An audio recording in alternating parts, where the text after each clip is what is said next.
Hello guys, ഒരു viral mango ice cream അന്വേഷിച്ച് നടക്കാൻ വേണ്ടിയിട്ട് കാലം കുറയായി. ഇതോടെ കൂട്ടി 3ാമത്തെ തവണയാണ് ഞാൻ അവിടെ പോയിട്ട് നാണകിടുന്നത്. പിന്നെ എന്തെങ്കിലും കഴിക്കണം എന്ന് ആഗ്രഹിച്ചിട്ട് എനിക്കത് കിട്ടിയില്ലെങ്കിൽ ഭയങ്കര ഡിപ്രഷനായിരിക്കും. സോ അതുകൊണ്ട് അവിടെ വരെ വന്നതല്ലേ.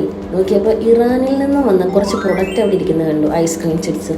അങ്ങനെ ഞാൻ 3 ഐറ്റംസ് അവിടെ നിന്ന് മേടിച്ചു. ഒന്ന് ട്രൈ ചെയ്ത് നോക്കാം എന്ന് വിചാരിച്ചു. വെറും 250 ഫിൽസും 350 ഫിൽസൊക്കെയാണ് ഇതിൻ്റെ റേറ്റ്. അപ്പോൾ ഈ സാധനങ്ങളൊന്നും ഞാൻ കഴിച്ച് നോക്കിയിട്ടില്ല ഇതിനു മുമ്പ്. അങ്ങനെ ഒന്ന് ട്രൈ ചെയ്ത് നോക്കാമെന്ന് വിചാരിച്ചു.